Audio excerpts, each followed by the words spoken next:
Hello everyone, this is Naveen Motwani and welcome to my YouTube channel Developer Wisdom. This is the first video on Azure Function series, and in this video I'm going to talk about very basics of Azure Functions, like what is Azure Function, why you need it, when you need it, and how to create one. So without wasting any time, let's get started. Alright, let me help you understand this topic by answering three very simple yet very important questions. One is, what is Azure Function? And then why should I bother about it? Okay, then I understand what is Azure Function and why do I need it, but how I can create and deploy one. So let's first focus on what is Azure Function. So as per MSDN, Azure Function is serverless solution that allow you to write less code, maintain less infrastructure, and save on cost. So when I read this definition, the three most important and three keywords comes out of this definition, which is like serverless, write less code, and save on cost. So let's understand these three concepts or these three keywords one by one. So let's talk about the serverless first. So when I heard this term serverless, which is very overloaded term, I understood, or my assumption was, okay, there are no server, behind the scene. But it is not true. When you write some code or when you use some database, you probably need some servers, right? Without that, without CPU, without memory, it can't run. So what does serverless means? So just, let's take one example to understand this. So previously when we used to deploy one solution, we used to have one front end, API, and then database. And the way I used to deploy was, I used to have one VM where I was deploying my front end and back end application, and then I used to have one VM where I used to kind of install this SQL server and used to install that database. And there was a infrastructure guy, and in my case it was me. So most of the time I was deploying or taking care of the security patches kind of pushed by Microsoft, whereby all the I used to make sure the version is up to date or not, and if whenever we are changing any version or any security patches kind of released by Microsoft, so I used to install them. But now with serverless, those kind of headaches, because that was not something comes under my domain, or what I should say, because I was writing some code to solve my client's problem. My client doesn't have to kind of bother about what version I'm running on, or the security patches is being installed or not, though it is very important part of it. But at the end of the day, I'm solving a business problem, and all those things shouldn't be kind of taking my time. But it was not the case previously, and that's the exact same problem Microsoft or the cloud providers are kind of trying to solve. They are kind of saying, okay, you are writing a problem or you are solving a problem, you are writing some code, so let's focus on those code. Let's just forget about the infrastructure behind it, or whether the security patches are installed or not, whether the SQL server or .NET or any other application or tool you are using behind the scenes are kind of updated or not. So all those kind of things will be taken care by the cloud provider, and that's how the serverless is invented. With the serverless, you don't have to worry about it. Okay, what is write less code? I understand cloud providers are maintaining the infrastructure behind the scene, but how could they help me write less code? So to understand this concept, you have to understand the word of microservices. And in general, these days, applications are built based on the events, right? For example, you're working on an e-commerce application and you have a order service and you have a shipment service. What you want is, as soon as the order is created, a shipment should also be created. And generally speaking, microservices doesn't, kind of talk synchronously. They always talk or they communicate, the communication generally happens using messaging services. And in case of Azure, it could be service bus or event grids or whatnot. There are multiple services available for the messaging. So So there is some kind of code required to kind of read the data from the message bus. Or for example, you kind of uploaded a file and then in another service you want to process that file. So there is definitely a code required to read that file from the storage account or wherever you are kind of storing it. So those kind of code is already written for you, and that we kind of call it as maybe triggers, or you can say them as a connector. So these connectors are available for you to kind of help you writing the less code. I'll actually show you that in upcoming demos, but just to understand the concept, just think about, you don't have to write the code to pull the data from the database which just got inserted right now, or maybe you don't have to write the code to read the data from the service bus, or read the file data from the storage account. Okay, so this is write less code, but what is save cost? And I'm telling you, this is the game changer for the serverless industry. This is the most important concept, or this is the only reason, not the only reason, this is the one of the reason why people are moving towards serverless. Because using serverless, you don't have to pay all the time. For example, going back to previous way of deploying things. So as I was saying, I used to have 2 VMs. Now my clients are US based, and let's not talk about US based, let's say throughout the day, most of the time people are going to use my application is like 8 a.m. IST to 7 p.m. IST, or 8 a.m. CST to 7 p.m. CST. Rest of the time no one is using my application. But since I have deployed the infrastructure, right, the VMs, they are keep on running, and the database, which is kind of all the time it is available. So even though people are not using it, I'm still paying for it, and that's where the save cost comes in. Using the serverless, cloud providers are kind of giving you this option. If you choose a specific plan, you don't have to pay if your service is not being consumed, or if your application is not running. If your clients are not using it, that means you don't have to pay for that particular amount of time. And that's where the save cost, and that's where the serverless, or that's where the Azure function is the game changer. Yep, so this is what Azure functions are. And now let's talk about why and when you need Azure functions. So why, if you want to save some cost, if you want to write less code, if you don't want to maintain the infrastructure, you can go ahead and use the Azure function. When you can use the Azure function, today pretty much everything can be done with the Azure function. So for example, if you want to build an API, you can do it. If you want to write a scheduler which kind of run every 5 minutes, every hour, 24 hour, whatever timeline you want to want that to run, you can kind of create that scheduler. As I was explaining, there are a lot of connectors which will help you write less code. For example, if you're using the Azure service buses or event grids, whereby you want to read the message which is being pushed by another service, you can do that. The same way, connectors here again help you if you have some kind of IoT devices which just keep on pushing data into IoT hubs or any other Azure services, and if you want to receive and process those data, you can go ahead and you can use the Azure functions. Don't worry if you don't understand pretty much most of the part here. I'll be explaining each and everything because it is kind of related to triggers and that need little bit more time. So I'll be creating a additional video where I'll be talking about each and every trigger, but just at a high level understand if you want to build any API or scheduler or respond based solution which respond based on the message inserted on the service buses or IoT devices and stuff like that, you can go ahead and use the Azure functions.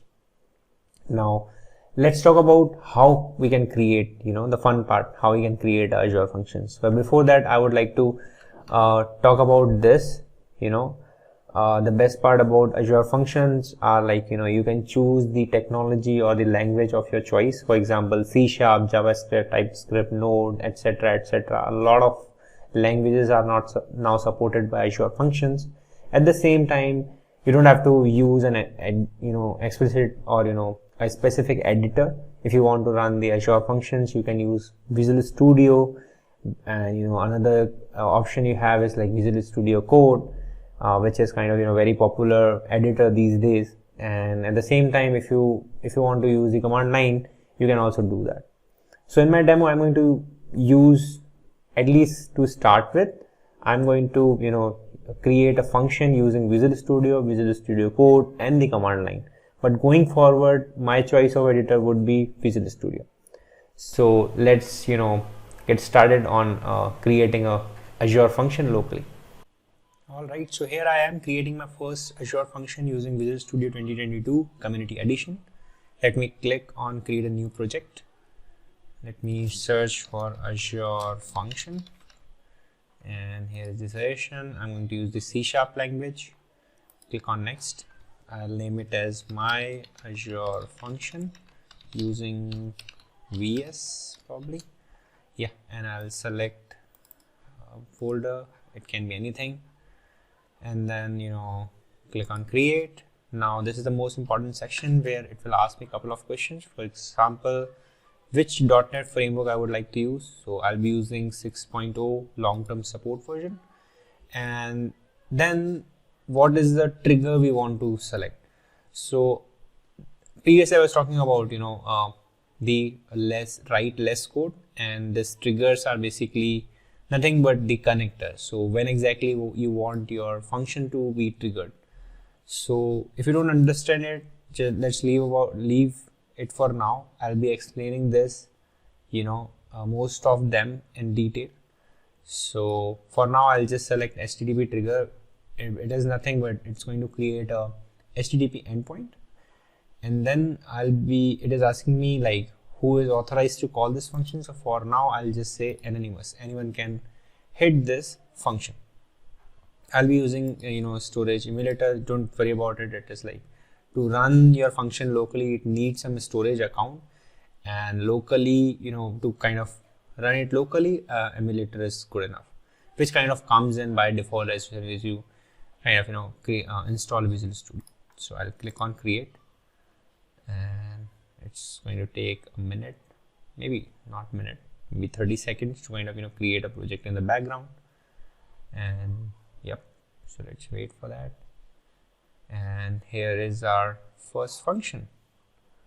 It is going to run a couple of things in the background, so that it needed some kind of NuGet packages and all. So once it is ready, yeah, it is ready now.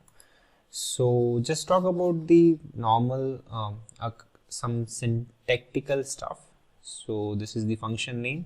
You can change it anytime you want, and it is like a static class where the run is the method name. There is a method name, don't confuse. It is the method name, not the function name. It is a HTTP based trigger. Anyone can call it. As you remember, we choose the anonymous authorization. This is get and post both type of API. It kind of support both. You can kind of define the route. For example, if I want to say I want to make it as user, yep, so I can kind of name that as user, or any route you want to define. For now I'll just keep it as null.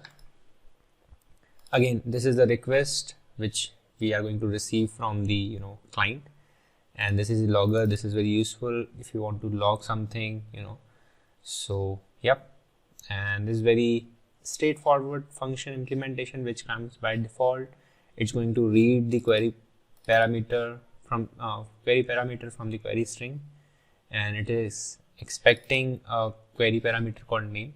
So whatever you will kind of pass, it's going to return you the same. So if you don't pass, it is going to return this message, and if you pass some parameter, it's going to return hello, the name, and the HTTP trigger function executed successfully. So without wasting any time, I'll just run it, and the very easiest way to kind of run is just click on this or hit F5. So I'll just hit F5 and wait for this to kind of to be built. As soon as I kind of start, it's going to run a terminal here, and it's going to tell us, okay, this is the function path, and then this is the URL where our function is listening. So I'll just copy this, open a browser, and then say run.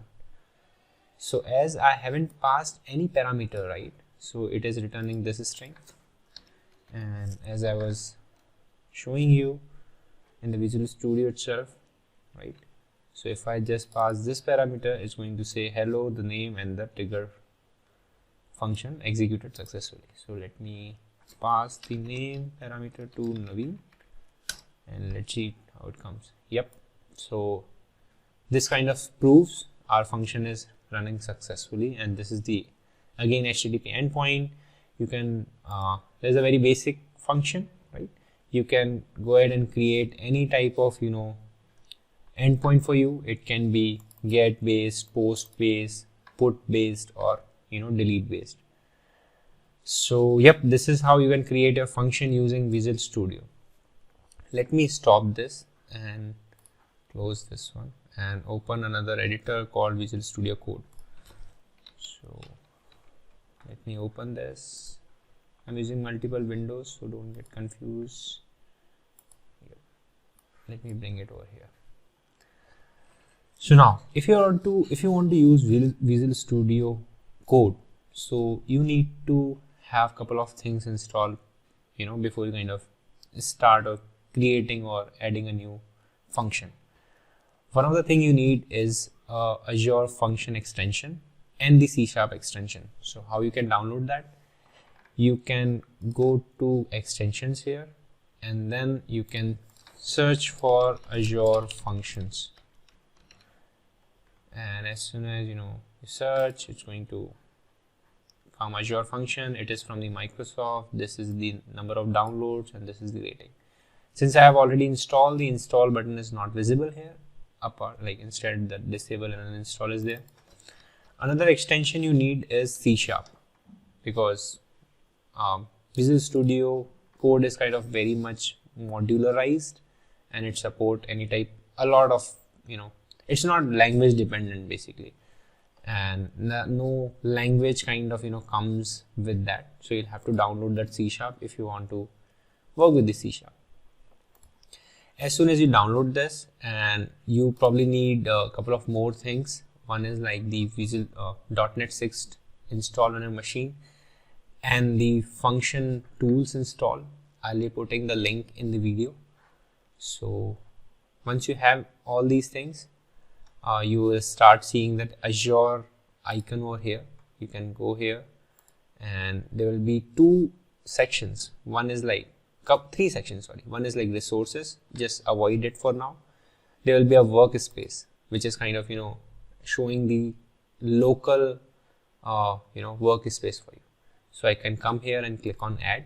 It will ask me create a function, right? So you must have a project open to create a function. Okay, create a new project, and you can select a project kind of folder for that, and then it will ask you which language you want to use. So you can select whatever language which you want to use. I'll be using C#, so I'll select C#. It will again ask you the .NET framework you want to use. I'll be using .NET 6. Then when we were creating the function in Visual Studio, it was asking the type of the function or the trigger you want to use. So there we use the HTTP trigger. Here also we'll use the HTTP trigger, though where we have a lot other triggers available. So I'll use the HTTP trigger. I can name it as my first function using VS Code. Okay, enter. It's just a namespace. You can give it as you can select the default. Again, it is asking you what kind of authorization or access you want to have. So for now, I'll just go ahead with the anonymous, and then I'll say, okay, I want that into current window.